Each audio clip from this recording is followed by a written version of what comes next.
Nimukimanya how you are supposed to verify these papers. Bakwatsirwe bari Mutesije Godfrey urukwebembera bakacuba Coffee Group bikanga John n'umuhandiki wa Simwe Godfrey aba Coffee Enterprises inidiko mugisha urukurira bamuyenga association hamwe n'umuhandiki we Katusime Hilda kandi aba babandize kutwara polisi ya Katerera. Asimovu niwe yahandikire bijyaro. You are the one. You see the word secretary here and also see the word secretary.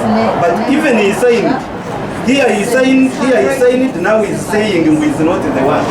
Kuya rugire uhati yaza kutura. Yapangisa muyengo. Yapangisa muyengo.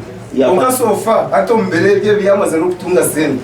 Afurukira tunatura umwe. Ato umuntu ngogwe no muhote sente za government. Ati yabona abantu bamugira ngo iwo watureberamo nitukora kukiza nubwo yabanaye kwata no kumusigazi bakaza mu office yabara abantu bakabakoresha babindi ahindari wahandikira echo necho kubanza handika izina ryawe ko mugisha ino nihandika Nichigambwa ngu Bakwatsirwe aba bose ne bahandika abantu abari ku rugo myanya ndijo zitani nzarwa ze myanya ejo ekitari kwikirizwa mu ntebekaniza za programu eji abasako ko bakari batinesonga kuyo kuhereza abapangisa sente za government tunari mukozi resirwe ababasako sente za government kuzihereza abapangisa bwanyuma yo kubuzubwa Kasyo n'Akahindu ko mugisha inidi hamwe no mubicuwe Katusime Hilda bo barekwirwe abwo kushanga ngu bakatomeza ubwa abandi twashanga ngu hari mufojare bari